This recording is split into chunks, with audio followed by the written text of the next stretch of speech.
ವಂದನೆಗಳು ಬ್ರದರ್. ಎಲ್ಲರಿಗೂ ಯೇಸು ಕ್ರಿಸ್ತನ ನಾಮದಲ್ಲಿ ವಂದನೆಗಳು. Thank you. ನಾವು ಸಣ್ಣದಾಗಿ ಕಣ್ಮುಚ್ಚಿ ಪ್ರಾರ್ಥನೆ ಮಾಡಿಕೊಂಡು ಕೂಟವನ್ನು ಪ್ರಾರಂಭ ಮಾಡೋಣ. ನಮ್ಮನ್ನು ಬಹಳವಾಗಿ ಪ್ರೀತಿಸುವ ಪರಲೋಕದಲ್ಲಿರುವ ತಂದೆಯಾದ ದೇವರೇ, ನಿಮ್ಮ ನಾಮಕ್ಕೆ ಸ್ತೋತ್ರವಾಗಲಿ, ಮಹಿಮೆ ಆಗಲಿ ಅಪ್ಪ. ಈ ಮುಂಜಾನೆಯ ಸಮಯದಲ್ಲಿ ಕರ್ತನೆ, ನಮ್ಮನ್ನು ಜೀವಂತರ ಪಟ್ಟಿಯಲ್ಲಿ ಇಟ್ಟು ಅಪ್ಪ ಸಭೆಯಾಗಿ ಸೇರಿ ಕೂಡಿ ಬರುವಂತಹ ಒಂದು ಮಹಾ ಅವಕಾಶವನ್ನು ಮಾಡಿಕೊಟ್ಟದ್ದಕ್ಕಾಗಿ ನಿನಗೆ ಸ್ತೋತ್ರಗಳು ತಂದೆ. ಹೌದು ಸ್ವಾಮಿ, ಎಷ್ಟೋ ಜನರಿಗೂ ಈ ಅವಕಾಶ ಇಲ್ಲದೆ ನಿದ್ದೆಯಲ್ಲಿ ಚಿರನಿದ್ದೆಯಲ್ಲಿ ಹೋಗಿದ್ದಾರಪ್ಪ. ನಮಗಾದರೂ ಜೀವಂತರ ಪಟ್ಟಿಯಲ್ಲಿ ಇಟ್ಟು ಸಭೆಯಾಗಿ ಕೂಡಿ ಬಂದು ನಿನ್ನನ್ನು ಈ ಮುಂಜಾನೆಯ ಸಮಯದಲ್ಲಿ ಆರಾಧಿಸುವಂತ ಮಹಾ ಉಪಕಾರವನ್ನು, ಭಾಗ್ಯವನ್ನು ದಯಪಾಲಿಸಿದ್ದೀರಪ್ಪ. ಅದಕ್ಕಾಗಿ ಸ್ತೋತ್ರ. ಹೌದು ಸ್ವಾಮಿ, ಅಪ್ಪ ತಂದೆ, ಬಂದಿರುವ ಎಲ್ಲಾ ನಿನ್ನ ಮಕ್ಕಳನ್ನು ನಿಮ್ಮ ಹಸ್ತಕ್ಕೆ ಒಪ್ಪಿಸುತ್ತಾ ಕರ್ತನೆ, ಈ ಮುಂಜಾನೆಯ ಸಮಯದಲ್ಲಿ ನಾನು ವಾಕ್ಯವನ್ನು ಸಾರುವಲ್ಲಿ ಹೊರಟಿರುವಾಗ ನನ್ನನ್ನು ಮರೆಮಾಚಿ ಪವಿತ್ರಾತ್ಮನ ಸಹಾಯದಿಂದ ನೀವೇ ನನ್ನೊಂದಿಗೆ ಮಾತನಾಡಬೇಕೆಂದು ಮತ್ತು ನಿಮ್ಮ ಸಹಾಯವನ್ನು ಕೊಡಬೇಕೆಂದು, ಅದೇ ರೀತಿಯಾಗಿ ಕೇಳುವ ನಿಮ್ಮ ಮಕ್ಕಳಿಗೆ ಬೇಕಾದ ಆತ್ಮಕ್ಕೆ ಸಂಬಂಧಪಟ್ಟ ಜ್ಞಾನವನ್ನು, ವಿವೇಕವನ್ನು, ಸಾತ್ವಿಕ ಮನಸ್ಸನ್ನು ದಯಪಾಲಿಸಿ ಹೇಳುವ ವಾಕ್ಯಗಳು ಹೃದಯದಲ್ಲಿ ಬಿತ್ತುವ ಹಾಗೆ ಸಹಾಯ ಮಾಡು ಕರ್ತನೆ. ಅಪ್ಪ ತಂದೆ, ಅದೇ ರೀತಿಯಾಗಿ ವಿಶೇಷವಾಗಿ ಕರ್ತನೆ ಅಪ್ಪ, ಈ ಮುಂಜಾನೆಯ ಸಮಯದಲ್ಲಿ ವಾಕ್ಯವನ್ನು ಆದಿಯಿಂದ ಅಂತ್ಯದವರೆಗೂ ನೀವೇ ಜೊತೆಯಲ್ಲಿದ್ದು ನಮ್ಮನ್ನು ನಡೆಸಬೇಕೆಂದು ಈ ಚಿಕ್ಕ ಪ್ರಾರ್ಥನೆಯನ್ನು ಯೇಸು ಕ್ರಿಸ್ತರ ಮುದ್ದಾದ ನಾಮದಲ್ಲಿ ಬೇಡಿ ಬಂದಿರುವೆ ನನ್ನ ತಂದೆಯೇ, ಆಮೇನ್. ಕೂಡಿ ಬಂದಿರುವ ಎಲ್ಲರಿಗೂ ಮತ್ತೊಮ್ಮೆ ಯೇಸು ಕ್ರಿಸ್ತನ ನಾಮದಲ್ಲಿ ವಂದನೆಗಳು ಪ್ರೇರೆ. ಹಾಗೆಯೇ ಈ ದಿನ ಲೋಕವೆಲ್ಲ ಗುಡ್ ಫ್ರೈಡೆ ಆಚರಿಸ್ತಾ ಇದೆ. ಈ ಗುಡ್ ಫ್ರೈಡೆ ಆಚರಣೆಯು ಲೋಕ ಎಲ್ಲ ಆಚರಿಸುವಂತ ಈ ಸಮಯದಲ್ಲಿ, ಮುಂಜಾನೆ ಸಮಯದಲ್ಲಿ ನಾವು ಸಹ ದೇವರ ಬಗ್ಗೆ, ಯೇಸು ಕ್ರಿಸ್ತರ ಬಗ್ಗೆ 4 ಮಾತುಗಳನ್ನು ಅವಲೋಕನೆ ಮಾಡಿ ಅವರ ನಾಮವನ್ನು ಘನಪಡಿಸುವಂತ ಒಂದು ಅವಕಾಶವನ್ನು ದೇವರು ಮಾಡಿಕೊಟ್ಟಿದ್ದಾರೆ. ಅದಕ್ಕೆ ಸ್ತೋತ್ರ ಹೇಳ್ತಾ, ನಿಜವಾಗೂ ಮುಂಜಾನೆಯ ಸಮಯದಲ್ಲಿಯೇ ದೇವರ ಹಾಡುಗಳ ಮೂಲಕವಾಗಿ ಸಿಸ್ಟರ್ಸ್ ಅವರು ಹಾಡಿನ ಮೂಲಕವಾಗಿ ಯೇಸು ಸ್ವಾಮಿಯನ್ನು ಮಹಿಮೆ ಪಡಿಸಿದ್ದಕ್ಕಾಗಿ, ಉತ್ತಮ ರೀತಿಯಿಂದ ಹಾಡನ್ನು ಹಾಡಿ ಅವರನ್ನು ನೆನಪು ಮಾಡಿಕೊಂಡಿದ್ದಕ್ಕಾಗಿ ಸ್ತೋತ್ರ ಹೇಳ್ತಾ ಇದ್ದೀನಿ. ನಿಜವಾಗಿಯೂ ಈ ದಿನ, ಗುಡ್ ಫ್ರೈಡೆ ದಿನ, ಪ್ರಪಂಚದಲ್ಲೆಲ್ಲ ಕಣ್ಣೀರ್ ಹಾಕ್ತಾ ಇದ್ದಾರೆ, ನಾವು ಅದನ್ನ ನೋಡ್ಬೋದು. ಆದ್ರೆ ಇವತ್ತು ಒಂದು ದಿನಕ್ಕೆ ಅಲ್ಲ, ನಮ್ಮನ್ನು ಈ ಗುಡ್ ಫ್ರೈಡೆ ಮಾತ್ರ ನಾವು ಯೇಸು ಕ್ರಿಸ್ತನನ್ನ ನೆನ್ಸ್ಕೊಳ್ಳೋದು, ಅವರ ತ್ಯಾಗವನ್ನು ನೆನ್ಸ್ಕೊಳ್ಳೋದಲ್ಲ. ನಮ್ಮ ಜೀವ ಇರುವವರೆಗೂ, ಕೊನೆ ಉಸಿರಿರುವವರೆಗೂ ನಾವು ಕ್ರಿಸ್ತನು ಮಾಡಿದ ಮಹಾ ಉಪಕಾರವನ್ನು ನೆನೆಸಿಕೊಂಡು ಅವರಿಗೋಸ್ಕರವಾಗಿ ನಾವು ಬದುಕಬೇಕು. ಆಗ ಗುಡ್ ಫ್ರೈಡೆಗೆ ನಿಜವಾದ ಅರ್ಥವನ್ನು ನಾವು ಕಲ್ಪಿಸಬಹುದು. ಹಾಗಾಗಿ ಈ ದಿನ ನಾನು ಒಂದು ಚಿಕ್ಕ ಅಂಶವನ್ನು ಮಾತಾಡ್ಕೊಳ್ಳೋಕೆ ಇಷ್ಟಪಡ್ತೀನಿ. ಪಾಪ ಪರಿಹಾರಕ್ಕಾಗಿ ಪ್ರಾಣತ್ಯಾಗ, ಪಾಪ ಪರಿಹಾರಕ್ಕಾಗಿ ಪ್ರಾಣತ್ಯಾಗ ಎಂಬ ಒಂದು ಅಂಶವನ್ನು ಮಾತಾಡಲು ಇಷ್ಟಪಡ್ತಾ ಇದ್ದೀನಿ. ಆ ಅಂಶವನ್ನು ಮಾತಾಡುವ ಮೊದಲು ನಾವು ಅದನ್ನ ವಾಕ್ಯ ಭಾಗವನ್ನು ಪಠಣ ಮಾಡೋಣ. ಯೆಶಾಯನು ಬರೆದ ಪ್ರವಾದನೆ ಗ್ರಂಥ, ಯೆಶಾಯನು ಬರೆದ ಪ್ರವಾದನೆ ಗ್ರಂಥ 53ನೇ ಅಧ್ಯಾಯ 5 ಮತ್ತು 6 2 ವಾಕ್ಯವನ್ನು ಪಠಣ ಮಾಡಿಕೊಂಡು ನಾವು ವಾಕ್ಯ ಸಂದೇಶಕ್ಕೆ ಹೋಗೋಣ ಪ್ರಿಯರೇ. ಯೆಶಾಯನು ಬರೆದ ಪ್ರವಾದನೆ ಗ್ರಂಥ 53ನೇ ಅಧ್ಯಾಯ 5 ಮತ್ತು 6ನೇ ವಾಕ್ಯಗಳು. ನಮ್ಮ ದ್ರೋಹಗಳ ದೆಸೆಯಿಂದ ಅವನಿಗೆ ಗಾಯವಾಯಿತು, ನಮ್ಮ ಅಪರಾಧಗಳ ನಿಮಿತ್ತ ಅವನು ಜಜ್ಜಲ್ಪಟ್ಟನು. ನಮಗೆ ಸುಕ್ಷೇಮವನ್ನುಂಟು ಮಾಡುವವನು ದಂಡನೆಯನ್ನು ಅವನ ಅನುಭವಿಸಿದ್ದನು. ಅವನ ಬಾಸುಂಡಗಳಿಂದ ನಮಗೆ ಗುಣವಾಯಿತು. ನಾವೆಲ್ಲರೂ ಕುರಿಗಳಂತೆ ದಾರಿ ತಪ್ಪಿ ತೊಳಲುತ್ತಿದ್ದೆವು. ಪ್ರತಿಯೊಬ್ಬನು ತಮ್ಮ ದಾರಿಯನ್ನು ಹಿಡಿಯುತ್ತಿದ್ದನು. ನಮ್ಮೆಲ್ಲರ ದೋಷಫಲವನ್ನು ಯೆಹೋವನು ಅವನ ಮೇಲೆ ಹಾಕಿದನು. Thank you. ನಮ್ಮ ಇಲ್ಲಿ ಅವನಿಗೆ ಅಂತ ಇದ್ದುವಂತ ಜಾಗದಲ್ಲಿ ಆತನಿಗೆ ಅಂತ ಹೇಳಿ ನಾವು ಓದೋಣ. ನಮ್ಮ ದ್ರೋಹಗಳ ದೆಸೆಯಿಂದ ಆತನಿಗೆ ಗಾಯವಾಯಿತು, ನಮ್ಮ ಅಪರಾಧಗಳ ನಿಮಿತ್ತ ಆತನು ಜಜ್ಜಲ್ಪಟ್ಟನು. ನಮಗೆ ಸುಕ್ಷೇಮವನ್ನುಂಟು ಮಾಡುವ ದಂಡನೆಯನ್ನು ಆತನು ಅನುಭವಿಸಿದನು. ಆತನ ಬಾಸುಂಡೆಗಳಿಂದ ನಮಗೆ ಗುಣವಾಯಿತು. ನಾವೆಲ್ಲರೂ ಕುರಿಗಳಂತೆ ದಾರಿ ತಪ್ಪಿ ತೊಳಲುತ್ತಿದ್ದೆವು. ಪ್ರತಿ ಒಬ್ಬನು ತನ್ನ ದಾರಿಯನ್ನು ಹಿಡಿಯುತ್ತಿದ್ದನು. ನಮ್ಮೆಲ್ಲರ ದೋಷ ಫಲವನ್ನು ಯೆಹೋವನು ಆತನ ಮೇಲೆ ಹಾಕಿದನು. ಇವತ್ತು ನಾವು ಈ ಗುಡ್ ಫ್ರೈಡೆ ಸಂದೇಶವನ್ನು, ನಾವು ಗುಡ್ ಫ್ರೈಡೆಯನ್ನು ನಾವು ನೆನಪು ಮಾಡಿಕೊಳ್ಳುವುದಕ್ಕೋಸ್ಕರ ಈ ವಾಕ್ಯಗಳನ್ನು ನಾವು ಧ್ಯಾನ ಮಾಡ್ತಾ ಇದ್ದೀವಿ. ನಿಜವಾಗಿಯೂ ನಮ್ಮ ದ್ರೋಹಗಳ ದೆಸೆಯಿಂದ ಆತನಿಗೆ ಗಾಯವಾಯಿತು ಅಂತ ಹೇಳಿ ಈ ಒಂದು ವಾಕ್ಯವನ್ನು ನಾವು ನೋಡುವಾಗ ಹಾಡಿನ ಮೂಲಕ ಸಿದ್ದಮ್ಮ ಸಿಸ್ಟರ್ ತುಂಬಾ ಚೆನ್ನಾಗಿ ದೇವರ ಹಾಡಿನ ಮೂಲಕವಾಗಿ ವರ್ಣನೆ ಮಾಡಿದ್ರು. ಅವರ ಬಾಸುಂಡೆ, ನಮ್ಮ ಗಾಯಗಳು, ನಮ್ಮ ದ್ರೋಹಗಳ ದೆಸೆಯಿಂದ ಆತನು ಗಾಯ ಹೊಂದಿದನು.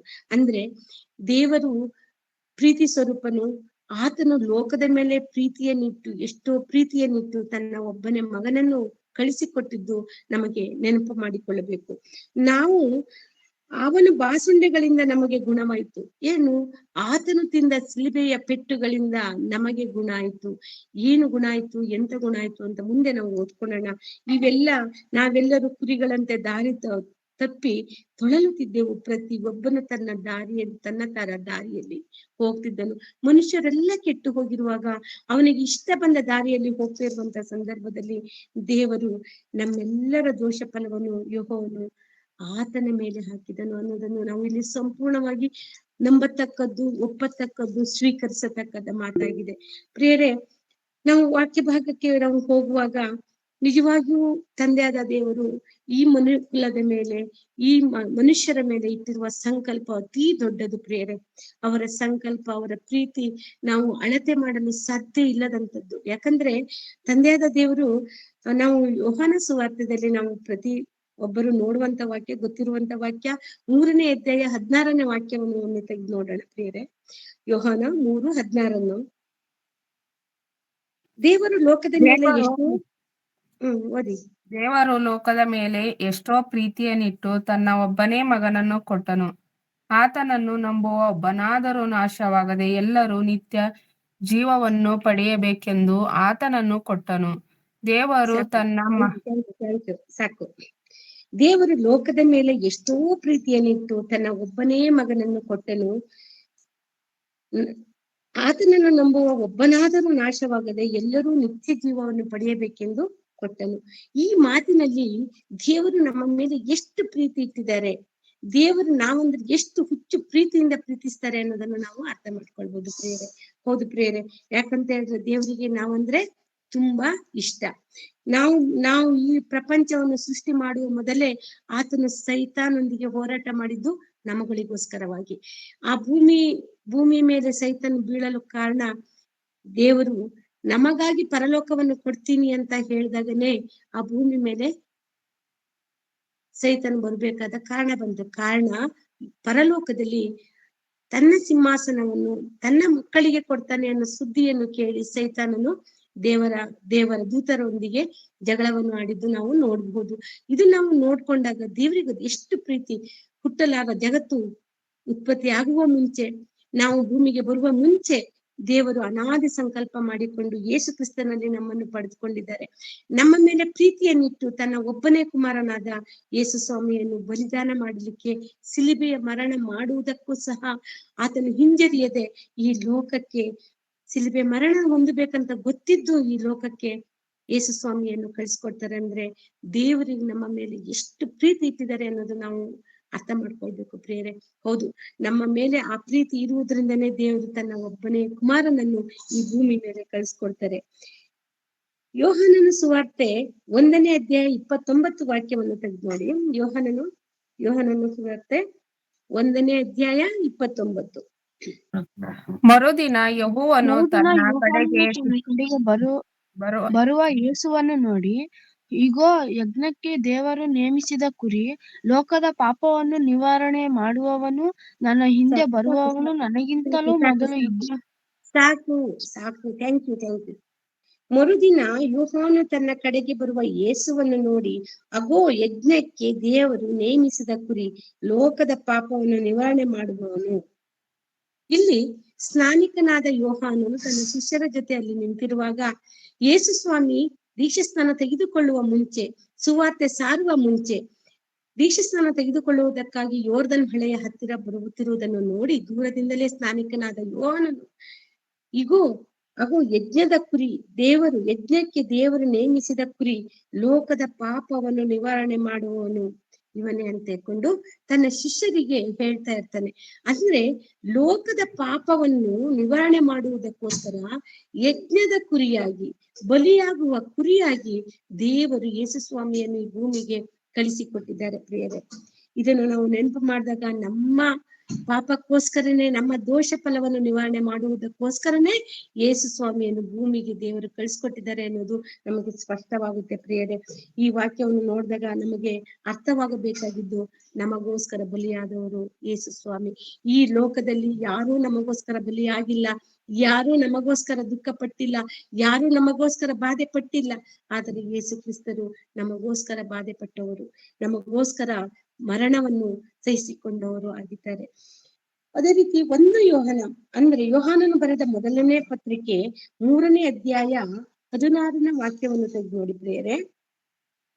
ಯೋಹಾನನು ಬರೆದ ಮೊದಲನೇ ಪತ್ರಿಕೆ 3ನೇ ಅಧ್ಯಾಯ 16ನೇ ವಾಕ್ಯ. ಕ್ರಿಸ್ತನು ನಮಗೋಸ್ಕರ ತನ್ನ ಪ್ರಾಣವನ್ನು ಕೊಟ್ಟದರಲ್ಲಿಯೇ ಪ್ರೀತಿ ಇಂಥದ್ದೆಂದು ನಮಗೆ ತಿಳಿಯ ಬಂದದೆ. ನಾವು ಸಹ ಸಾಕು ಪ್ರಿಯ. ಕ್ರಿಸ್ತನು ನಮಗೋಸ್ಕರ ತನ್ನ ಪ್ರಾಣ ಕೊಟ್ಟದರಲ್ಲಿಯೇ ಪ್ರೀತಿ ಇಂಥದ್ದೆಂದು ನಮಗೆ ತಿಳಿದು ಬಂದಿದೆ. ಇದು ಎಷ್ಟು ಅರ್ಥವಾಗಿದೆ. ಆತನು ನಮಗೆ ಪ್ರಾಣ ಕೊಟ್ಟದ್ರಲ್ಲೇ ಯೇಸು ಸ್ವಾಮಿ ಎಷ್ಟು ನಮ್ಮನ್ನ ಪ್ರೀತಿಸ್ತಾರೆ, ತಂದೆಯಾದ ದೇವರು ನಮ್ಮನ್ನು ಎಷ್ಟು ಪ್ರೀತಿಸ್ತಾರೆ ಅನ್ನೋದು ನಮಗೆ ಅರ್ಥವಾಗಿದೆ. ಈ ವಾಕ್ಯದ ಮೂಲಕ ನಮಗೆ ಗೊತ್ತಾಗುವುದೇನೆಂದ್ರೆ, ಈ ಲೋಕದಲ್ಲಿ ನಮ್ಮನ್ನು ದೇವರು ಮತ್ತೆ ಯೇಸು ಸ್ವಾಮಿ ಪ್ರೀತಿಸುವಷ್ಟು ಇನ್ನು ಯಾರು ಪ್ರೀತಿಸಕ್ಕೆ ಸಾಧ್ಯ ಇಲ್ಲ. ಪ್ರೀತಿ ಸ್ವರೂಪರು ಯೇಸು ಕ್ರಿಸ್ತರಾಗಿರ್ಬೋದು, ತಂದೆಯಾದ ದೇವರಾಗಿರ್ಬೋದು, ಪವಿತ್ರಾತ್ಮರಾಗಿರ್ಬೋದು, ಅವರು ಪ್ರೀತಿ ಸ್ವರೂಪರು. ಆದ್ದರಿಂದ ನಮ್ಮನ್ನು ಅವರು ಪ್ರೀತಿಸ್ತಾರೆ ಪ್ರಿಯರು. ಅದೇ ರೀತಿಯಾಗಿ ನಾವು ಅದೇ 1ನೇ ಯೋಹಾನ ಮೊದಲ ಯೋಹಾನ ಪತ್ರಿಕೆ 3ನೇ ಅಧ್ಯಾಯ 4ನೇ ವಚನದಿಂದ 6ನೇ ವಚನದವರೆಗೆ ಒಮ್ಮೆ ಓದೋಣ ಪ್ರಿಯರೇ. ಪಾಪ ಮಾಡುವ ಪ್ರತಿಯೊಬ್ಬನು ಅಧರ್ಮವನ್ನು ಮಾಡುವವನಾಗಿದ್ದಾನೆ. ಪಾಪವು ಅಧರ್ಮವೇ.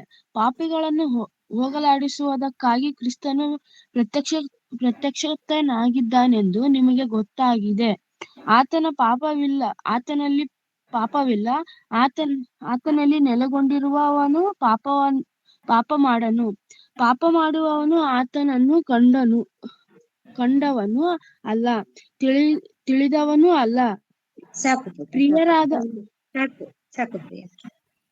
ಪಾಪ ಮಾಡುವ ಪ್ರತಿಯೊಬ್ಬನು ಅಧರ್ಮವನ್ನು ಮಾಡುವನಾಗಿದ್ದಾನೆ. ಪಾಪವನ್ನು ಮಾಡುವನು ಎಲ್ಲರೂ ಏನಾಗಿದ್ದಾರೆ? ಅಧರ್ಮವನ್ನು ಮಾಡುವವರಾಗಿದ್ದಾರೆ. ಪಾಪವು ಅಧರ್ಮವೇ.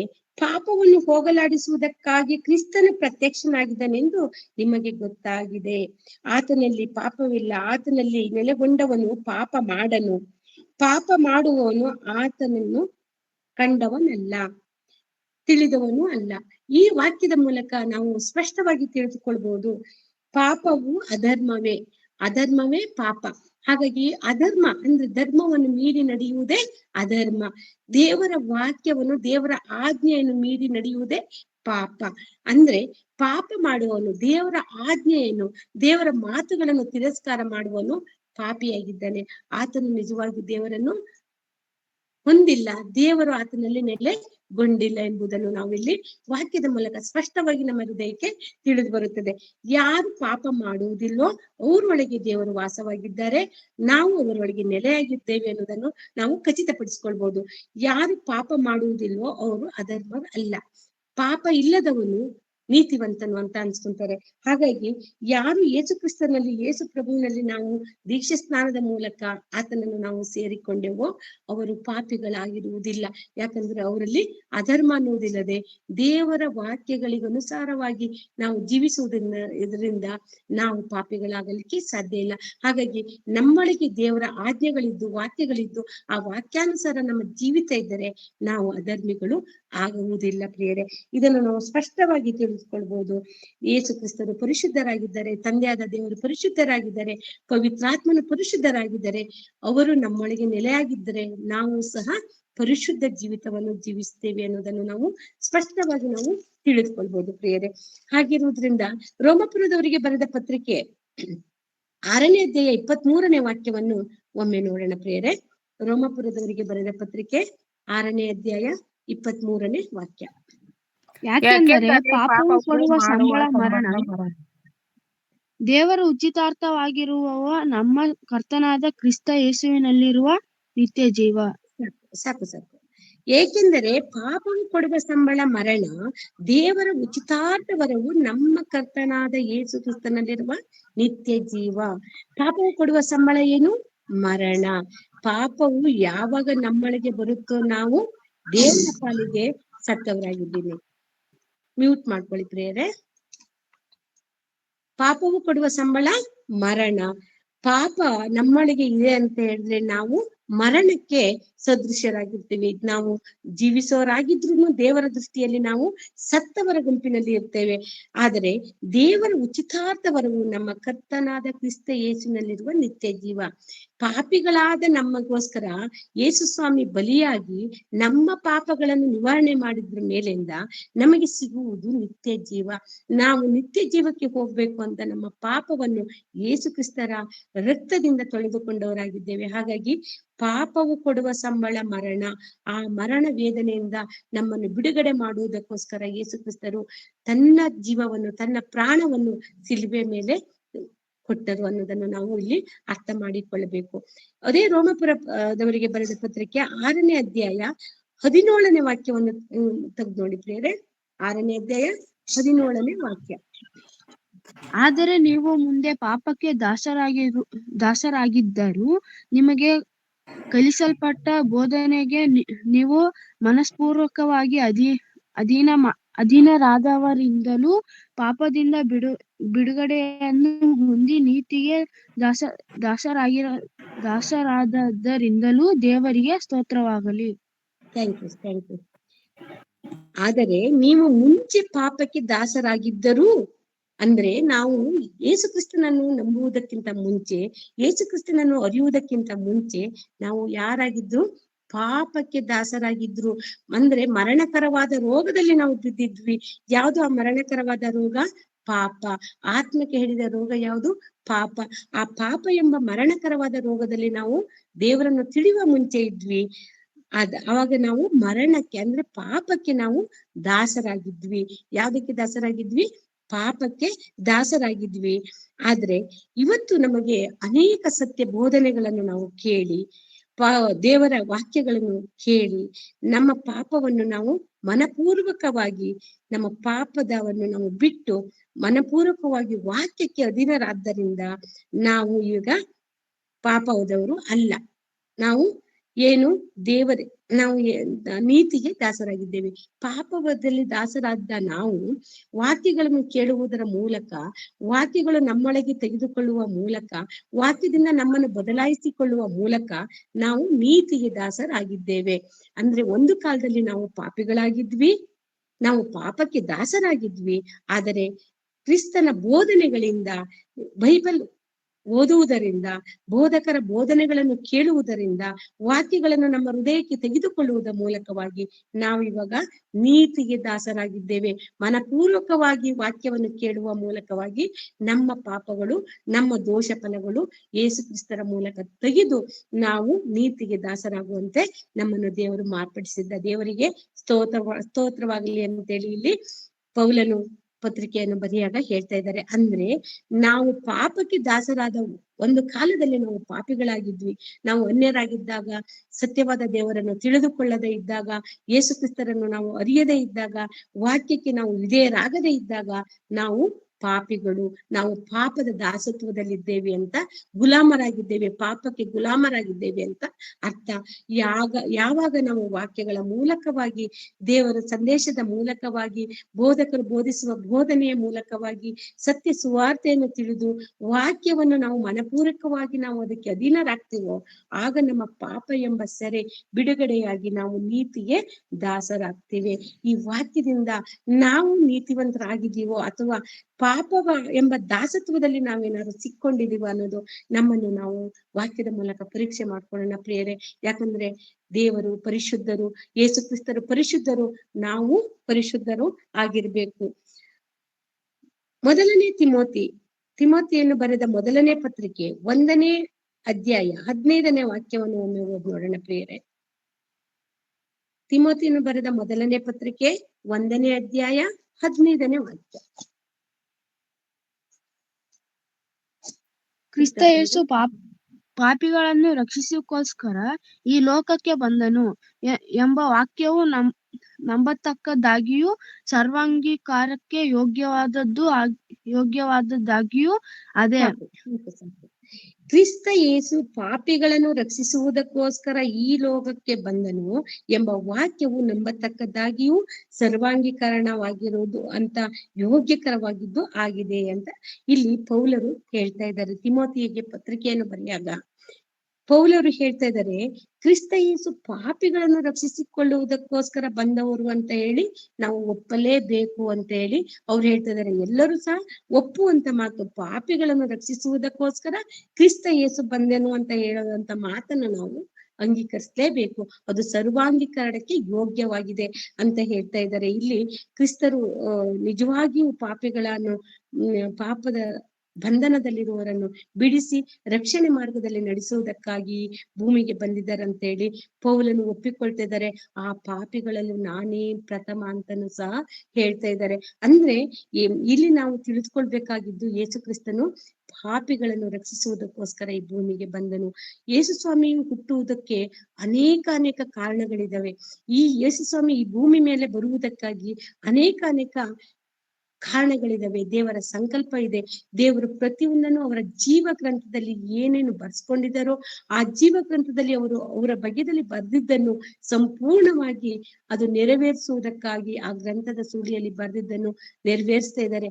ಯಾಕಂದ್ರೆ ಪಾಪ ಎಂಬ ಬಂಧನದಿಂದ ತನ್ನ ಮಕ್ಕಳು ತನಗೆ ದೂರವಾಗಿದ್ದಾರೆ ಎಂದು ಅರ್ಥ ಆದಾಗ ಎಲ್ಲಾ ಪ್ರವಾದಿಗಳನ್ನು ಕಳಿಸು, ಭಕ್ತರನ್ನು ಕಳಿಸು, ಬೈಬಲ್ ಅನ್ನು ಕಳಿಸು, ಧರ್ಮಶಾಸ್ತ್ರವನ್ನು ಕಳಿಸು, ಯಾವ್ದನ್ನು ಕಳಿಸ್ರು ಈ ಮಕ್ಕಳು ಪಾಪವೆಂಬ ಸೆರೆಯಿಂದ ಬದಲಾವಣೆ ಆಗದೆ ಇದ್ದಾಗ ದೇವರು ಅನಾದಿ ಮೊದಲೇ ಸಂಕಲ್ಪ ಮಾಡಿ ಯೇಸು ಸ್ವಾಮಿಯನ್ನು ಈ ಕಾಲಕ್ಕೆ ಸರಿಯಾಗಿ, ಇಂಥ ಸಮಯಕ್ಕೆ ಸರಿಯಾಗಿ ನನ್ನ ಮಕ್ಕಳಿಗೋಸ್ಕರ ಭೂಲೋಕಕ್ಕೆ ನಾನು ಕಳಿಸ್ಕೊಡ್ತೀನಿ ಅಂತ ಹೇಳಿ ಅವರು ನಿರ್ಧಾರ ಮಾಡಿಕೊಂಡ ಸಮಯದಲ್ಲಿ ಯೇಸು ಕ್ರಿಸ್ತರನ್ನು ಕನ್ಯಾದ ಮರಿಯಳ ಮೂಲಕವಾಗಿ ಭೂಮಿಗೆ ಬರುವ ಹಾಗೆ ಮಾಡಿದರು. ಅವರು ಬಂದಿರುವುದು ನಮ್ಮ ಪಾಪವನ್ನು, ನಮ್ಮ ದೋಷವನ್ನು ಪರಿಹಾರ ಮಾಡುವುದಕ್ಕಾಗಿ, ನಮ್ಮನ್ನು ರಕ್ಷಣಾ ಮಾರ್ಗದಲ್ಲಿ ನಡೆಸುವುದಕ್ಕಾಗಿ ಎಂಬ ಮಾತನ್ನು ನಾವು ಯಾವತ್ತೂ ಮರೆಯಂಗೆ ಇಲ್ಲ ಪ್ರಿಯರೇ. ನಾವು ಮತ್ತೇನು ಬರೆದ ಸುವಾರ್ತೆ 9ನೇ ಅಧ್ಯಾಯ 2ನೇ ವಾಕ್ಯವನ್ನು ಒಮ್ಮೆ ಓದೋಣ. ಮತ್ತೇನು ಬರೆದ ಸುವಾರ್ತೆ 9ನೇ ಅಧ್ಯಾಯ 2ನೇ ವಾಕ್ಯ. ಅಲ್ಲಿಗೆ ಬಂದಾಗ ಹಾಸಿಗೆಯ ಮೇಲೆ ಬಿದ್ದುಕೊಂಡಿರುವ ಒಬ್ಬ ಪಾರ್ಶ್ವವಾಯು ರೋಗಿಯನ್ನು ಆತನ ಬಳಿಗೆ ಹೊತ್ತುಕೊಂಡು ಬಂದರು.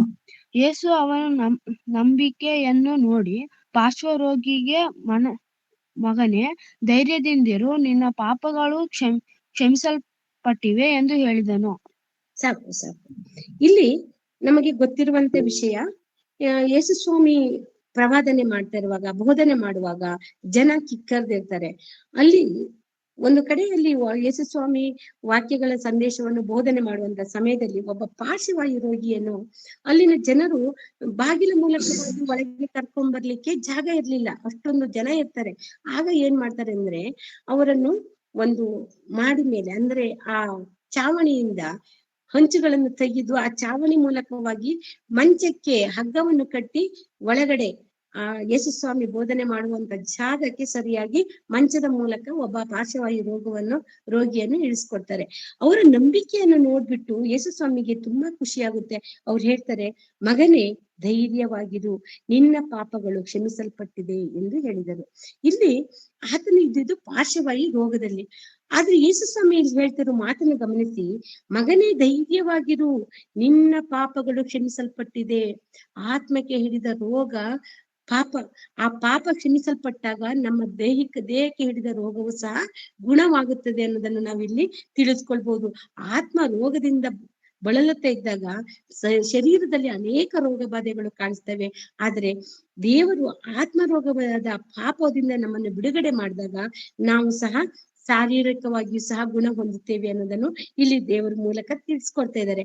ಆತನ ನಂಬಿಕೆಯನ್ನು ನೋಡಿ ಅವರು ದೇವರನ್ನು ನೋಡಿದ್ರೆ, ಯೇಸು ಸ್ವಾಮಿ ಮುಟ್ಟಿದ್ರೆ, ಯೇಸು ಸ್ವಾಮಿ ಪ್ರಾರ್ಥನೆ ಮಾಡಿದ್ರೆ ಗುಣ ಆಗುತ್ತೆ ಅನ್ನೋ ಒಂದು ನಂಬಿಕೆಯಿಂದ ಚಾವಣಿಯ ಕೆಳಗೆ ಇಳಿಸಿರ್ತಾರೆ. ಅದನ್ನ ನೋಡಿ ನಿನ್ನ ಪಾಪವು ಕ್ಷಮಿಸಲ್ಪಟ್ಟಿದೆ. ಯಾರು ಪಾಪವನ್ನು ಕ್ಷಮಿಸಲು ಸಾಧ್ಯ ಪ್ರಿಯರೇ? ದೇವರಿಗೆ ಮಾತ್ರನೇ ಅದು ಸಾಧ್ಯ. ಯೇಸು ಕ್ರಿಸ್ತರಿಗೆ ಮಾತ್ರನೇ ನಮ್ಮ ಪಾಪವನ್ನು ನಿವಾರಣೆ ಮಾಡಲು ಸಾಧ್ಯ. ಹಾಗಾಗಿ ನಮ್ಮ ಪಾಪ ನಿವಾರಣೆಗೋಸ್ಕರ ಅವರ ಪ್ರಾಣ ತ್ಯಾಗ ಅಂತ ನಾವು ಇವತ್ತು ಟೈಟಲ್ ಅನ್ನು ಇಟ್ಟು ಈ ಮಾತನ್ನು ಮಾತನಾಡ್ತಾ ಇದ್ದೀವಿ ಪ್ರೇರೆ. ಗಲಾತ್ಯರಿಗೆ ಬರೆದ ಪತ್ರಿಕೆ 1ನೇ ಅಧ್ಯಾಯ 4ನೇ ವಾಕ್ಯವನ್ನು ಒಮ್ಮೆ ತೆಗೆದು ನೋಡೋಣ. ಗಲಾತ್ಯರಿಗೆ ಬರೆದ ಪತ್ರಿಕೆ 1ನೇ ಅಧ್ಯಾಯ 4ನೇ ವಚನ. ಗಲಾತ್ಯದವರು,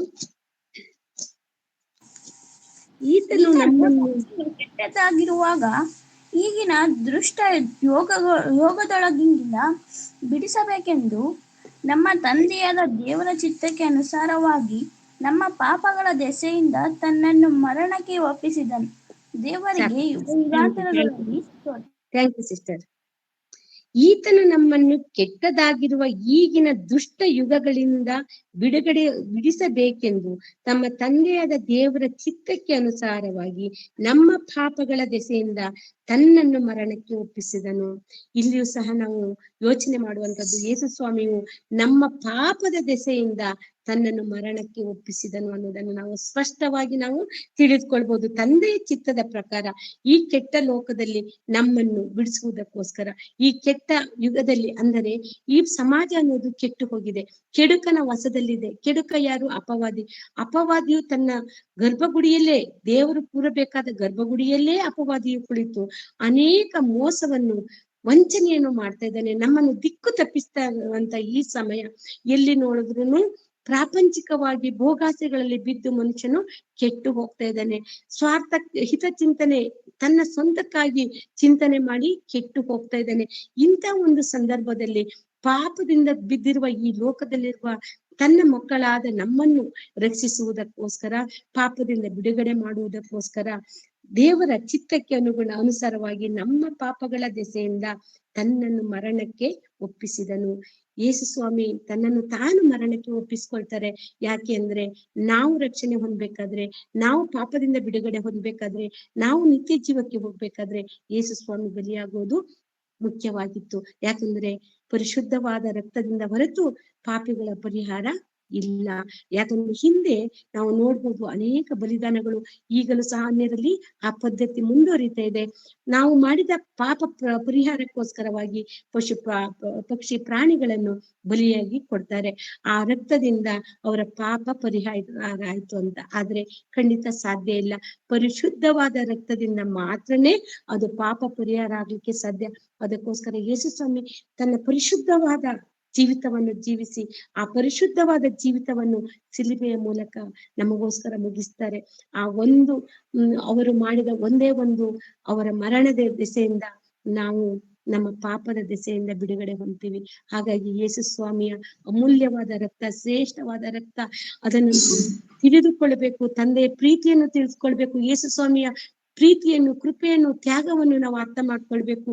ಈ ಸಮಾಜದಲ್ಲಿ ನಾವು ಅದರ ರುಚಿಯನ್ನು ಅನುಭವಿಸಿ ಇತರರಿಗೂ ನಾವು ಅವರ ಬಗ್ಗೆ ಪರಿಚಯ ಮಾಡಿಕೊಡ್ಬೇಕು. ಯೇಸು ಸ್ವಾಮಿ ತಾನು ಬಂದಿರೋ ಉದ್ದೇಶ ಒಂದು, ಸುವಾರ್ತೆ ಸಾರುವುದಕ್ಕಾದ್ರೆ ಆ ಸುವಾರ್ತೆಯಲ್ಲಿ ತಂದೆಯನ್ನು, ನಿಜವಾದ ತಂದೆಯನ್ನು, ಸೃಷ್ಟಿಕರ್ತನನ್ನು ಪರಿಚಯ ಮಾಡುವುದಕ್ಕೆ ಬಂದ್ರು.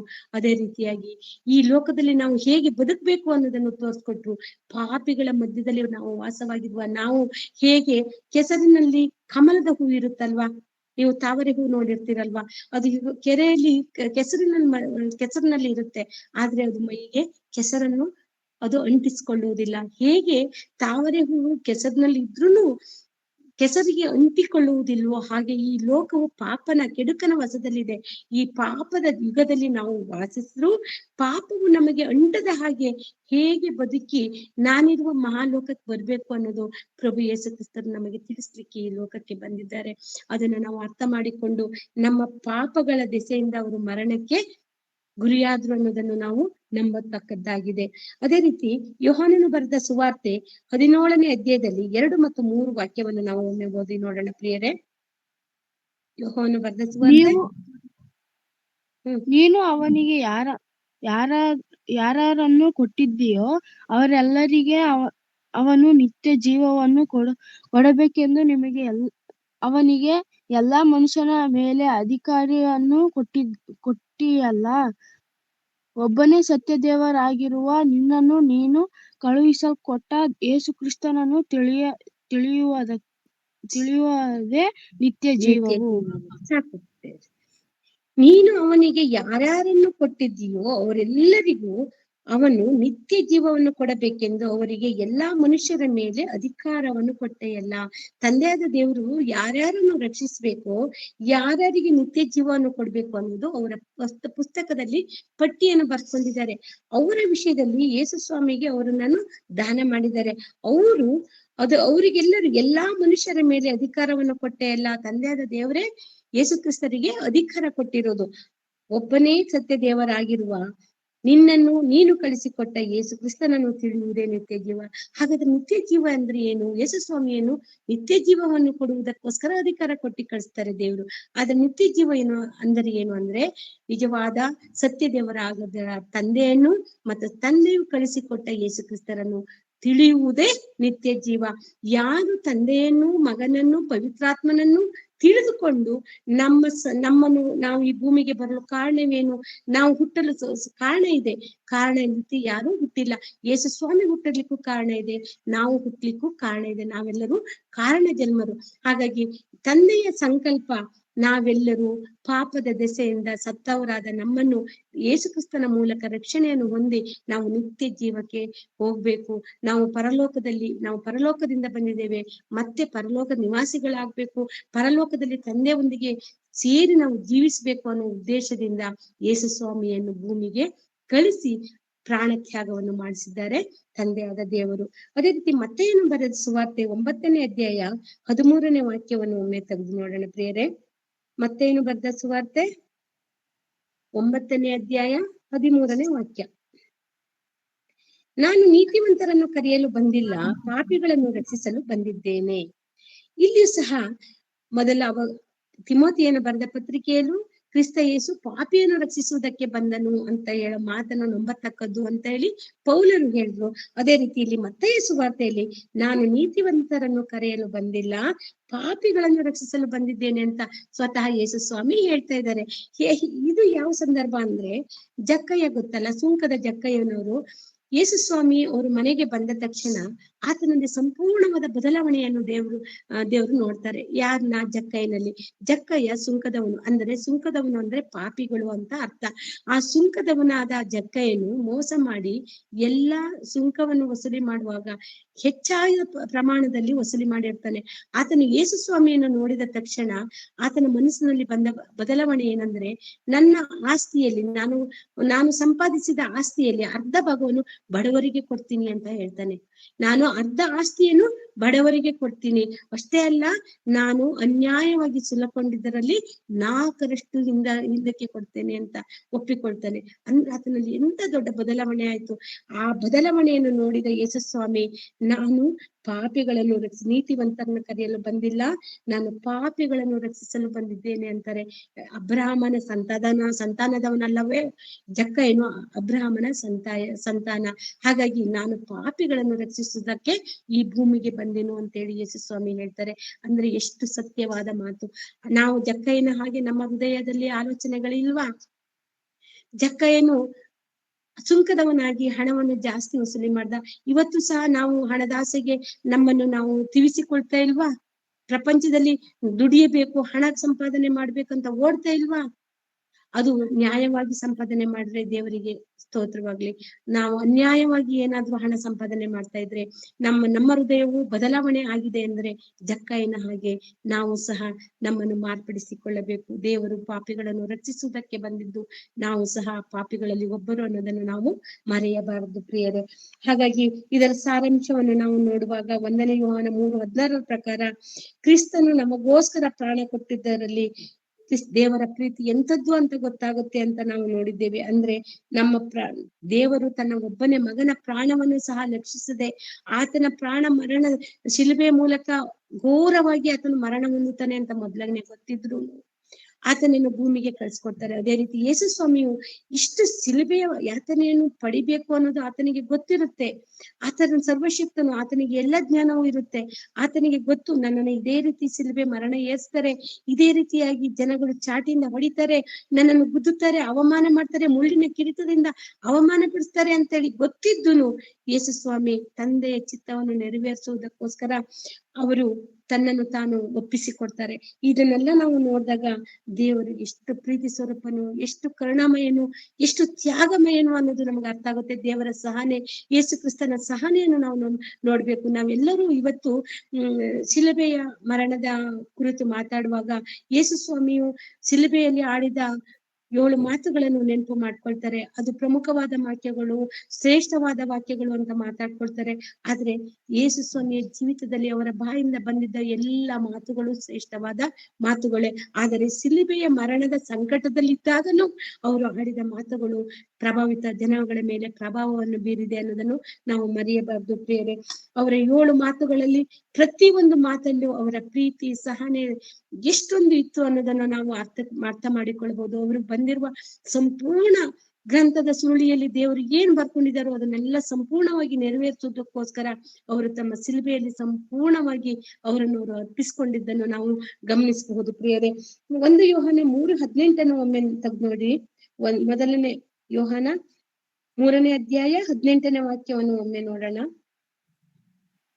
ಪ್ರಿಯರಾದ ಮಕ್ಕಳೇ, ನಾವು ಬರೀ ಮಾತಿನಿಂದಾಗಲಿ ಭಯಪಾಚರದಿಂದಾಗಲಿ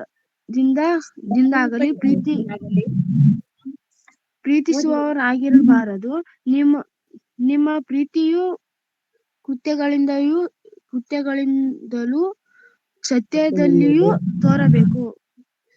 ಸಾಕು ಪ್ರಿಯರೇ. ಪ್ರಿಯನಾದ ಮಕ್ಕಳೇ, ನಾವು ಬರೀ ಮಾತಿನಿಂದಾಗಲಿ ಬಾಯೋಪಚಾರದಿಂದಾಗಲಿ ಪ್ರೀತಿಸುವರಾಗಿರಬಾರದು. ನಮ್ಮ ಪ್ರೀತಿಯು ಕೃತ್ಯದಲ್ಲಿಯೂ ಸತ್ಯದಲ್ಲಿಯೂ ತೋರಬೇಕು. ಇಲ್ಲಿ ಯೇಸು ಸ್ವಾಮಿ ಕುರಿತು ಮಾತನಾಡುವಾಗ ಯೋಹಾನನು, ಯಾರು ಪ್ರಕಟಣೆ ಗ್ರಂಥವನ್ನು ಬರೆದಂತ ಯೋಹಾನನು ಹೇಳ್ತಾರೆ, ಇಲ್ಲಿ ನಾವು ಬಾಯಿ ಮಾತಿಂದ ದೇವರನ್ನು ಪ್ರೀತಿಸ್ತೀವಿ, ಯೇಸು ಸ್ವಾಮಿಯನ್ನು ಪ್ರೀತಿಸ್ತೀವಿ, ಐ ಲವ್ ಯು ಜೀಸಸ್ ಅಂತ ಕರೆಯುವುದು ತಪ್ಪು. ನಾವು ಯೇಸು ಸ್ವಾಮಿಯನ್ನು ಪ್ರೀತಿಸುವವರಾಗಿದ್ರೆ, ತಂದೆಯಾದ ದೇವರನ್ನು ನಾವು ಪ್ರೀತಿಸುವುದಾದ್ರೆ, ವಾಕ್ಯಗಳಲ್ಲಿ ನಾವು ನೆಲೆಗೊಂಡಿರುವುದೇ ಆದ್ರೆ, ನಾವು ಬರೀ ಬಾಯಿ ಮಾತಿನಿಂದ ಯಾರನ್ನು ಪ್ರೀತಿಸ್ತೀವಿ ಅಂತ ಹೇಳ್ಬಾರ್ದು, ಅದನ್ನ ಕೃತ್ಯದಲ್ಲಿ ಸತ್ಯದಲ್ಲಿಯೂ ತೋರಿಸ್ಬೇಕು ಅಂತೇಳಿ ಇಲ್ಲಿ ಯೋಹಾನನು ಹೇಳ್ತಾ ಇದ್ದಾರೆ. ಅಂದ್ರೆ ಕೃತ್ಯದಲ್ಲಿಯೂ ಸತ್ಯದಲ್ಲಿ ತೋರಿಸುವುದಂದ್ರೆ ನಮ್ಮ ಕ್ರಿಯೆಗಳು, ನಾವು ದೇವರನ್ನು ಪ್ರೀತಿಸ್ತೀವಿ ಅನ್ನೋದು ಕ್ರಿಯೆಗಳ ಮೂಲಕ ತೋರಿಸ್ಬೇಕು. ಕ್ರಿಯೆಗಳಂದ್ರೆ ಸತ್ಕಾರ್ಯಗಳನ್ನು ನಾವು ಮಾಡುವ ಮೂಲಕ, ದೇವರ ಕೆಲಸವನ್ನು ಮಾಡುವ ಮೂಲಕ ನಾವು ಕ್ರಿಯೆಗಳಲ್ಲಿ ದೇವರನ್ನು ನಾವು ಪ್ರೀತಿಸ್ತೀವಿ ಅನ್ನೋದನ್ನು ತಿಳಿಸ್ಬೇಕು. ನಮ್ಮನ್ನು ಪಾಪಿಗಳಾದ ನಮ್ಮನ್ನು ಯೇಸು ಸ್ವಾಮಿಯು ಹೇಗೆ ರಕ್ಷಣೆ ಮಾರ್ಗಕ್ಕೆ ಕರೆತಂದರೋ, ಪಾಪದ ದೆಸೆಯಿಂದ ಸತ್ತವರಾದ ನಮ್ಮನ್ನು ಬಿಡಿಸಿ ಕಾಪಾಡಿದರೋ, ಹಾಗೆಯೇ ನಮ್ಮ ಸಹೋದರರು, ನಮ್ಮ ಸುತ್ತಮುತ್ತಲಿರುವ ಜನಗಳು, ನಮ್ಮ ಒಡಹುಟ್ಟಿದವರು ಅವರೆಲ್ಲ ಎಲ್ಲರೂ ದೇವರ ಮಕ್ಕಳಾದ್ರಿಂದ ಎಲ್ಲರೂ ನಮ್ಮ ಸಹೋದರ ಸಹೋದರಿಯರು. ಅವರುಗಳನ್ನು ರಕ್ಷಿಸುವುದಕ್ಕಾಗಿ, ಅವರನ್ನು ಪಾಪದ ದೆಸೆಯಿಂದ ಬಿಡಿಸುವುದಕ್ಕಾಗಿ ನಮ್ಮ ಪ್ರಾಣ ತ್ಯಾಗವನ್ನು ನಾವು ಮಾಡುವ ಹಂಗಿನಲ್ಲಿದ್ದೇವೆ. ಅಂದ್ರೆ ಅವರ ರಕ್ಷಣೆಗೋಸ್ಕರ ನಾವು ಸುವಾರ್ತೆಯನ್ನು ಸಾರಬೇಕು. ಯೇಸು ಸ್ವಾಮಿಯನ್ನು, ತಂದೆಯಾದ ದೇವರನ್ನು ಶ್ರೇಷ್ಠವಾದ ರೀತಿಯಿಂದ ನಾವು ಪರಿಚಯ ಮಾಡ್ಬೇಕು ಈ ಲೋಕಕ್ಕೆ. ಆಗ ಮಾತ್ರನೇ ನಾವು ದೇವರನ್ನು ಪ್ರೀತಿಸ್ತೀವಿ ಅಂದ್ರೆ ಅದಕ್ಕೆ ಅರ್ಥ ಇರುತ್ತೆ. ನಾವು ಬರೀ ಮಾತಿನಿಂದ ನಾವು ಪ್ರೀತಿಸ್ತೀವಿ ಅಂದ್ರೆ ತಪ್ಪಾಗುತ್ತೆ. ಕೃತ್ಯದಲ್ಲಿಯೂ ಸತ್ಯದಲ್ಲಿಯೂ ನಾವು ಅದನ್ನು ತೋರಿಸ್ಬೇಕು ಅಂತ ಇಲ್ಲಿ ಯೋಹಾನನು ಹೇಳ್ತಾ ಇದ್ದಾರೆ. ಅಂದ್ರೆ ನಮ್ಮ ಎಲ್ಲಾ ಹಿಂದಿನ ಭಕ್ತರುಗಳು, ನಾವು 1ನೇ ಶತಮಾನದಲ್ಲಿ ಇರುವಂತಹ ಅಪೊಸ್ತಲರು ಮತ್ತು ಭಕ್ತರುಗಳನ್ನು, ನಾವು ಯೇಸು ಸ್ವಾಮಿಯ ಭಕ್ತರುಗಳು, ಅವರು ಕೃತ್ಯದಲ್ಲಿಯೂ ಸತ್ಯದಲ್ಲಿಯೂ ಅವರು ದೇವರ ಪ್ರೀತಿಯನ್ನು ತೋರಿಸಿದ್ದಾರೆ. ನಾವು ಸಹ ದೇವರ ಪ್ರೀತಿಯನ್ನು ತೋರಿಸಬೇಕು. ಇಂದು ಸಹ ಅನೇಕರು ಸುವಾರ್ತೆ ಮೂಲಕವಾಗಿ ದೇವರ ಪ್ರೀತಿಯನ್ನು ತೋರಿಸ್ತಾ ಇದ್ದಾರೆ. ರಾಮಣ್ಣನವರು ಇರ್ಬೋದು, ಎಲ್ಲ ದೇವ ಸೇವಕರು ಅನೇಕ ಹಳ್ಳಿಗಳಿಗೆ ಹೋಗಿ ಪ್ರತಿನಿತ್ಯ ಸುವಾರ್ತೆಯನ್ನು ಸಾರಿ ದೇವರ ಪ್ರೀತಿಯನ್ನು ಲೋಕಕ್ಕೆ ತೋರಿಸ್ತಾ ಇದ್ದಾರೆ. ಅಂದ್ರೆ ಅವರು ಕೃತ್ಯದಲ್ಲಿಯೂ ಸತ್ಯದಲ್ಲಿಯೂ ದೇವರ ಪ್ರೀತಿಯನ್ನು ಅನುಭವಿಸ್ತಾ ಇದ್ದಾರೆ, ತೋರಿಸ್ತಾ ಇದ್ದಾರೆ. ನಾವು ಸಹ ಅದೇ ಮಾರ್ಗದಲ್ಲಿ ಹೋಗಬೇಕಾಗಿದೆ ಪ್ರಿಯರೇ. ಅದನ್ನು ನಾವು ಮರೆಯಬಾರ್ದು. ಯಾಕಂದ್ರೆ ಕ್ರಿಸ್ತನ ಪ್ರೀತಿಯು ದೊಡ್ಡದು. ಆತನು ಎಲ್ಲವನ್ನು ಅನುಭವಿಸಿ ಸಹನೆಯಿಂದ ಶಿಲುಬೆಯ ಮರಣವನ್ನಾದ್ರೂ ಅನುಭವಿಸಿ ಇಂದು ತಂದೆಯ ಬಲಗಡೆಯಲ್ಲಿ ಸಿಂಹಾಸನದಲ್ಲಿ ಕುತ್ಕೊಂಡಿದ್ದಾರೆ. ಅಂದ್ರೆ ನಾವು ಸಹ ಯೇಸು ಕ್ರಿಸ್ತರ ಜೊತೆಯಲ್ಲಿ ಹೋಗ್ಬೇಕು, ಅಲ್ಲಿ ನಾವು ಸಿಂಹಾಸನದಲ್ಲಿ ರೂಢರಾಗ್ಬೇಕು ಅಂದ್ರೆ ನಾವು ಸಹ ಸತ್ಯದಲ್ಲಿಯೂ ಕೃತ್ಯದಲ್ಲಿಯೂ ನಾವು ಪಾಲುಗಾರರಾಗಿ ನಾವು ನಡಿಬೇಕಾಗಿದೆ ಪ್ರಿಯರೇ. ಅದೇ ರೀತಿ ಮಾರ್ಕನು ಬರೆದ ಸುವಾರ್ತೆಯಲ್ಲಿ 16ನೇ ಅಧ್ಯಾಯ 15-16 2 ವಾಕ್ಯಗಳನ್ನು ನಾವು ಓದೋಣ ಪ್ರಿಯರೇ. ಮಾರ್ಕನು ಬರೆದ ಸುವಾರ್ತೆ 16ನೇ ಅಧ್ಯಾಯ 15 ಮತ್ತು 16. ಆಮೇಲೆ ಅವರಿಗೆ, ನೀವು ಲೋಕದ ಎಲ್ಲಾ ಕಡೆಗೆ ಹೋಗಿ ಜಗತ್ತಿಗೆಲ್ಲ ಸುವಾರ್ತೆಯನ್ನು ಸಾರಿರಿ. ನಂಬಿ ದೀಕ್ಷಾ ಸ್ನಾನ ಮಾಡಿಸಿಕೊಳ್ಳುವವನು ರಕ್ಷಣೆ ಹೊಂದುವನು, ನಂಬದೆ ಹೋಗುವವನು ದಂಡನೆಗೆ ಗುರಿಯಾಗುವನು. ಸಾಕು. ಇಲ್ಲಿ ಯೇಸು ಸ್ವಾಮಿ ಕೊನೆಯದಾಗಿ ಪುನರುತ್ಥಾನ ಆಗಿ ಎದ್ದು ಬಂದ ಮೇಲೆ ಮತ್ತೆ ಶಿಷ್ಯರೊಂದಿಗೆ ಮಾತನಾಡುತ್ತಾ ಹೇಳ್ತಾರೆ, ನಿಮಗೆ ನಾನೊಂದು ಕೆಲಸ ಕೊಡ್ತೀನಿ, ಅದನ್ನ ಮಾಡಿ. ಅದು ಯಾವ್ದಂದ್ರೆ, ನೀವು ಸರ್ವ ಲೋಕಕ್ಕೂ ಹೋಗಿ ಸುವಾರ್ತೆಯನ್ನು ಸಾರಿರಿ. ನಂಬಿ ದೀಕ್ಷಾಸ್ನಾನ ಹೊಂದುವನು ರಕ್ಷಣೆ ಹೊಂದುವನು, ನಂಬದೆ ಹೋಗುವನು ದಂಡನೆಗೆ ಗುರಿಯಾಗುವನು ಅಂತ ಹೇಳ್ತಾರೆ. ಅಂದ್ರೆ ಯೇಸು ಸ್ವಾಮಿ ಕೊನೆಯದಾಗಿ ಶಿಷ್ಯರಿಗೆ ಹೇಳಿದ ಎಚ್ಚರಿಕೆ ಇದು. ನೀವೆಲ್ಲ ಏನ್ ಮಾಡ್ಬೇಕು ಅಂದ್ರೆ, ನಾನು ಹೇಳ್ಕೊಟ್ಟಿದ್ದೀನೋ ಆ ಬೋಧನೆಗಳನ್ನು, ತಂದೆಯಾದ ದೇವರನ್ನು, ಈ ಸೃಷ್ಟಿಯನ್ನು, ಎಲ್ಲವನ್ನು ನಾನು ಏನ್ ಹೇಳಿದ್ದೀನೋ ನಿಮಗೆ ಅದನ್ನೆಲ್ಲ ಇಡೀ ಪ್ರಪಂಚಕ್ಕೂ ಹೋಗಿ ಎಲ್ಲ ಕಡೆ ಹೋಗಿ ನೀವು ಸುವಾರ್ತೆ ಸಾರಿ. ಹೇಳುವುದು ನಮ್ಮ ಕೆಲಸ, ಸುವಾರ್ತೆ ಸಾರುವುದು ನಮ್ಮ ಕೆಲಸ. ನಾವು ಅದಕ್ಕಾಗಿಯೇ ಭೂಮಿಯಲ್ಲಿ ನಮ್ಮನ್ನು ಈ ದಿನಗಳಲ್ಲಿ ದೇವರು ನಮ್ಮನ್ನು ಜನ್ಮಿಸುವಂತೆ ಮಾಡಿದ್ದಾನೆ. ಹಾಗಾಗಿ ನಾವು ಲೋಕದ ಎಲ್ಲಾ ಕಡೆ ಹೋಗಿ ಸುವಾರ್ತೆ ಸಾರ್ಬೇಕು. ನಂಬಿ ದೀಕ್ಷಾ ಸ್ನಾನ ತಗೊಂಡವರು ಯೇಸು ಕ್ರಿಸ್ತರ ಮೂಲಕವಾಗಿ ರಕ್ಷಣೆಯನ್ನು ಹೊಂದ್ತಾರೆ. ನಂಬದೆ ಹೋಗುವನು ಅಂತ್ಯಕಾಲದಲ್ಲಿ 2ನೇ ಸಾರಿ ಬಂದಾಗ ಅವರು ದಂಡನೆಗೆ ಗುರಿಯಾಗ್ತಾರೆ, ಅಂದ್ರೆ ನರಕಕ್ಕೆ ಹೋಗುತ್ತಾರೆ ಅಂತ ಅರ್ಥ. ಹಾಗಾಗಿ ನಾವೆಲ್ಲರೂ, ನಮ್ಮೆಲ್ಲರ ಬಾಧ್ಯತೆ ಏನು, ಜಗತ್ತಿಗೆಲ್ಲ ಹೋಗಿ ಸುವಾರ್ತೆಯನ್ನು ಸಾರಬೇಕು. ತಂದೆ, ಮಗ, ಪವಿತ್ರಾತ್ಮರನ್ನು ನಾವು ಸರಿಯಾದ ಪ್ರಮಾಣದಲ್ಲಿ ಶ್ರೇಷ್ಠದಿಂದ ನಾವು ತೋರಿಸ್ಕೊಡ್ಬೇಕು. ಅದು ನಮ್ಮ ಬಾಧ್ಯತೆ. 1ನೇ ಕೊರಿಂಥದವರಿಗೆ ಬರೆದ ಮೊದಲನೇ ಪತ್ರಿಕೆ 15ನೇ ಅಧ್ಯಾಯ 3ನೇ ವಾಕ್ಯದಲ್ಲಿ 2ನೇ ಸಾಲಿನಿಂದ ಓದೋಣ ಪ್ರಿಯರೇ. ಮೊದಲ ಕೊರಿಂಥ 15ನೇ ಅಧ್ಯಾಯ 3ನೇ ವಾಕ್ಯ 2ನೇ ಸಾಲಿನಿಂದ. ನಾನು ನಿಮಗೆ ತಿಳಿಸಿದ ಮೊದಲನೆಯ ಸಂಗತಿಗಳೊಳಗೆ ಒಂದು ಸಂಗತಿಯನ್ನು ನಿಮಗೆ ತಿಳಿಸಿಕೊಟ್ಟೆನು. ಅದು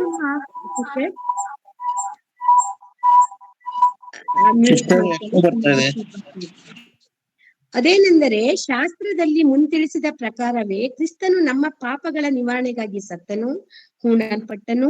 ಶಾಸ್ತ್ರದ ಪ್ರಕಾರವೇ 3ನೇ ದಿನದಲ್ಲಿ ಎಬ್ಬಿಸಲ್ಪಟ್ಟನು.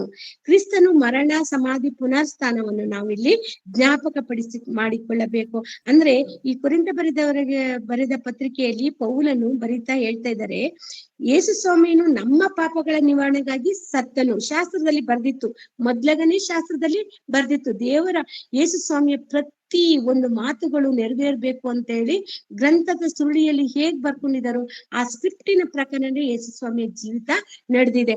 ಅದು ನಮ್ಮ ಪಾಪಗಳ ದೆಸೆಯಿಂದ ಕ್ರಿಸ್ತನು ಸತ್ತನು, ಹೂಣಲ್ಪಟ್ಟನು, 3ನೇ ದಿನ ಎಬ್ಬಿಸಲ್ಪಟ್ಟನು. ದೇವರ ಕೃಪೆಯಿಂದ ಮಹಿಮೆ ಶರೀರವನ್ನು ಧರಿಸಿಕೊಂಡು ಪರಲೋಕಕ್ಕೆ ಎದ್ದು ಹೋಗಿದ್ದಾರೆ. ಅಂದ್ರೆ ಕ್ರಿಸ್ತನ ಮರಣ, ಸಮಾಧಿ ಮತ್ತು ಪುನರ್ಸ್ಥಾನದ ಬಗ್ಗೆ ನಾವು ಸರ್ವ ಲೋಕಕ್ಕೂ ಹೋಗಿ ಸುವಾರ್ತೆಯನ್ನು ಸಾರಬೇಕು. ಅದನ್ನ ನಂಬಿ ದೀಕ್ಷಾ ಸ್ನಾನ ತಗೊಂಡವನು ರಕ್ಷಣೆ ಹೊಂತಾನೆ, ನಂಬದೆ ಹೋದವನು ದಂಡನೆಗೆ ಗುರಿಯಾಗ್ತಾನೆ. ಈ ಮಾತುಗಳನ್ನು ನಾವು ನೆನಪಿನಲ್ಲಿಟ್ಕೊಂಡು ನಾವು ಸರ್ವ ಲೋಕಕ್ಕೂ ಹೋಗಿ ನಾವು ಸುವಾರ್ತೆಯನ್ನು ಸಾರುವ ಹಂಗಿನಲ್ಲಿದ್ದೇವೆ. ಎಫೆಸದವರು ಬರೆದ ಪತ್ರಿಕೆಯಲ್ಲಿ 1ನೇ ಅಧ್ಯಾಯ 4ನೇ ವಾಕ್ಯವನ್ನು ಒಮ್ಮೆ ಓದೋಣ. ಇದು ಎಲ್ಲರಿಗೂ ಗೊತ್ತಿರುವಂತ ವಾಕ್ಯ, ನಾನೇ ಓದ್ತೀನಿ. ಹೇಗೆಂದರೆ, ನಾವು ಪ್ರೀತಿಯಲ್ಲಿ ನಡೆದು ಆತನ ಸನ್ನಿಧಿಯಲ್ಲಿ ಪರಿಶುದ್ಧರೂ ದೋಷವಿಲ್ಲದವರು ಆಗಿರಬೇಕೆಂದು ನಮ್ಮನ್ನು ಜಗತ್ತುತ್ಪತ್ತಿಗೆ ಮುಂಚೆಯೇ ಕ್ರಿಸ್ತನಲ್ಲಿ ಆರಿಸಿಕೊಂಡರು. ನಾವೆಲ್ಲ ಏನಕ್ಕೆ ಬಂದಿದ್ದೀವಿ ಅಂದ್ರೆ, ನಾವೆಲ್ಲ ಯಾರು? ದೇವರ ನಿರ್ಮಾಣ, ಆತನ ನಿರ್ಮಾಣ. ತಂದೆಯಾದ ದೇವರು ನಮ್ಮನ್ನು ನಿರ್ಮಾಣ ಮಾಡಿದ್ರು.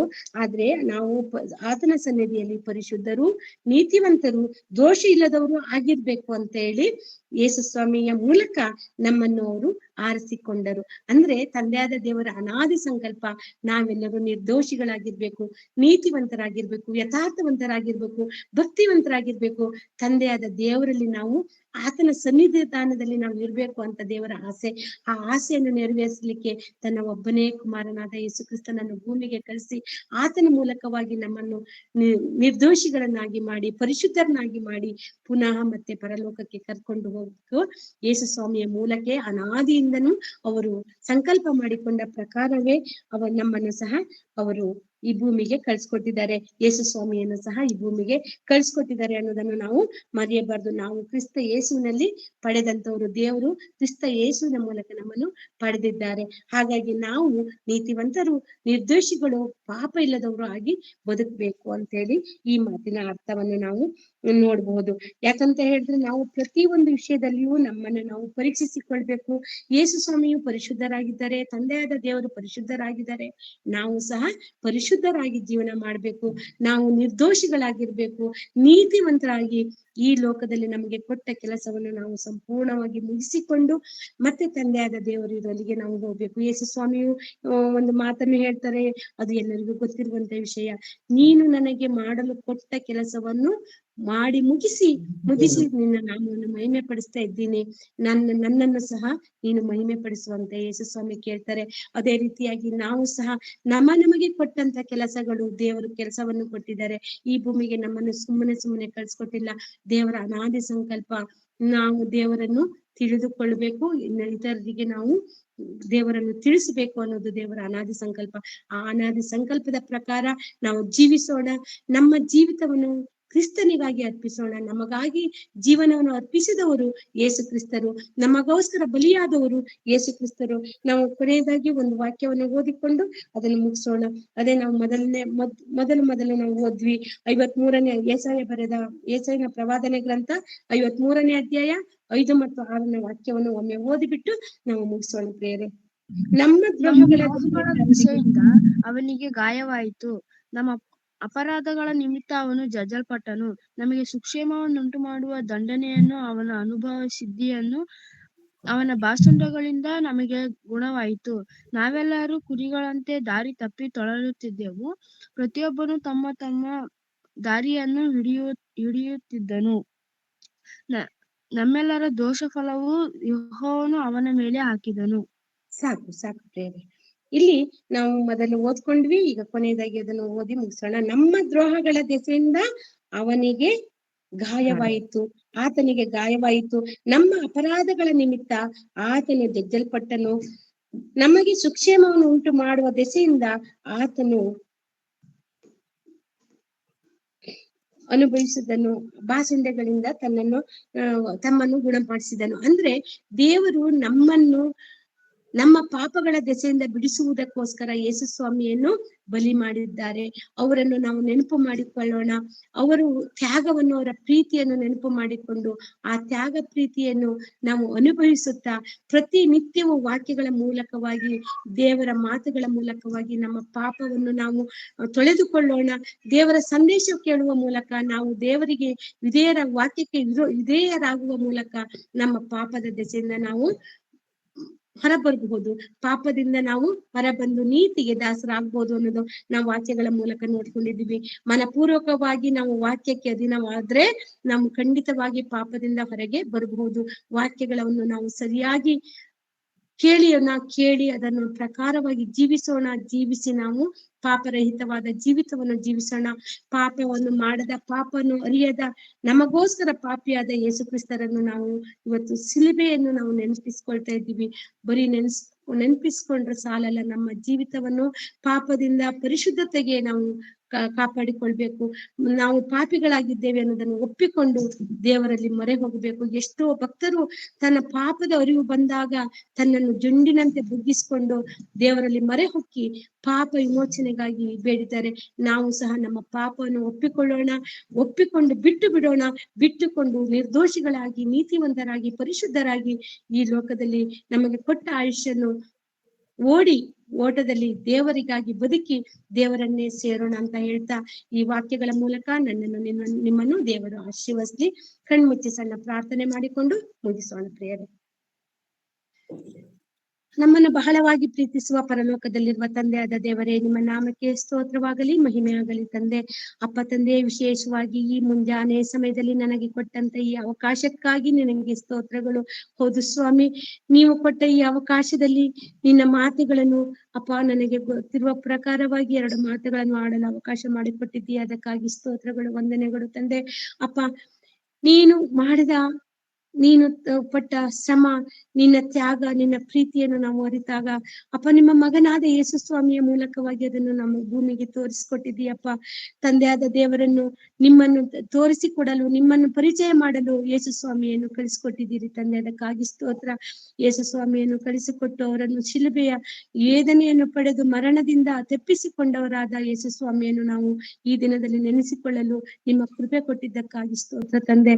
ಹೌದು ತಂದೆಯೇ, ನಾವು ಸಹ ನಮ್ಮ ಪಾಪಗಳ ದೆಸೆಯಿಂದ ನಾವು ಬಿಡುಗಡೆ ಹೊಂದಿದ ಹಾಗೆ ನಮ್ಮ ಸಹೋದರರ ಪಾಪಗಳ ದೆಸೆಯಿಂದ ಅವರನ್ನು ಬಿಡುಗಡೆ ಮಾಡಲು ನಮ್ಮ ಪ್ರಾಣವನ್ನು ಕೊಡಲು ನಾವು ಸಿದ್ಧರಾಗಬೇಕೆಂದು ನಾವು ನಿಮ್ಮಲ್ಲಿ ಮಾತನ್ನು ಕೊಡುತ್ತಾ, ಈ ಕ್ಷಣದಿಂದನೂ ನಾವು ನಿಮಗಾಗಿ ಜೀವಿಸ್ತೀವಿ ಅಂತ ನಿಮ್ಮಲ್ಲಿ ಮಾತನ್ನು ಕೊಡುತ್ತಾ, ದೇವರೇ, ನಾವು ಮಾಡಿದ ಅಪರಾಧಗಳನ್ನು ಕ್ಷಮಿಸಿದ್ದೀಯಪ್ಪ. ಮತ್ತೊಮ್ಮೆ ನಾವು ಯೇಸು ಸ್ವಾಮಿಯನ್ನು ಶಿಲುಬೆಗೆ ಹಾಕಲಾರದೆ ನಮ್ಮ ಪಾಪಕ್ಕೆ ನಾವು ದೂರವಾಗಿದ್ದು ನಾವು ನೀತಿವಂತರಾಗಿ ನಿರ್ದೋಷಿಗಳಾಗಿ ನಿನ್ನ ಬಳಿಗೆ ಬರಲು ನಮ್ಮನ್ನು ಎಡೆಬಿಡದೆ ಪವಿತ್ರಾತ್ಮನ ಸಹಾಯವನ್ನು ಕೊಟ್ಟು ಎಲ್ಲರನ್ನು ಕಾಪಾಡು ಎಂದು ಕೇಳುತ್ತಾ, ವಿಶೇಷವಾಗಿ ರಾಮಣ್ಣನವರಿಗಾಗಿ ವಿಶೇಷವಾಗಿ ಪ್ರಾರ್ಥಿಸುತ್ತೇವೆ. ಹೌದು ತಂದೆ, ಈ ದಿನದಿಂದ 3 ದಿನಗಳ ಸುವಾರ್ತೆ ಕೂಟವನ್ನು ಆಯೋಜಿಸಿಕೊಂಡಿರುವ ಅಣ್ಣನವರಿಗಾಗಿ, ಅವರ ಕುಟುಂಬಕ್ಕಾಗಿ ವಿಶೇಷ ಪ್ರಾರ್ಥನೆ ಮಾಡ್ತಾ ಇದ್ದೀನಿ.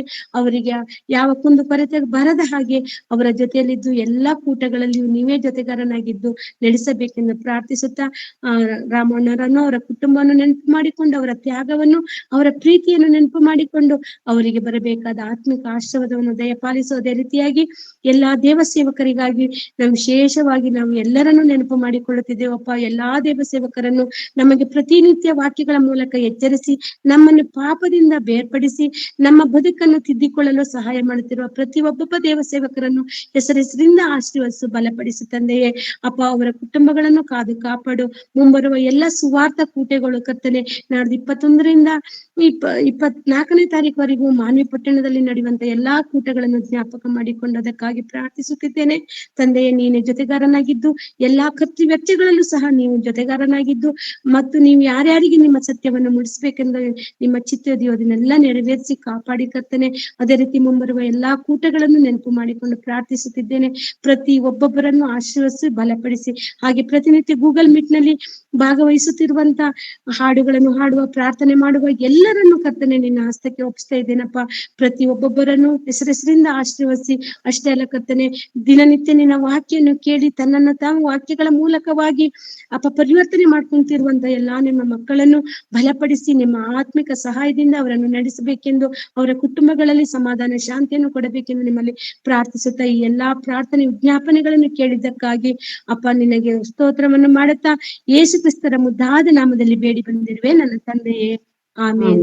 ತಂದೆಯಿಂದ ದೇವರ ಪ್ರೀತಿಯು, ಯೇಸು ಕ್ರಿಸ್ತರ ಕೃಪೆಯು, ಪವಿತ್ರಾತ್ಮ ದೇವರ ಅನನ್ಯ ಸಹವಾಸವು ಎಂದೆಂದಿಗೂ ನಿತ್ಯವೂ ನಿರಂತರವೂ ನಮ್ಮೆಲ್ಲರೊಂದಿಗೆ ನಿತ್ಯವೂ ಇರಲಿ.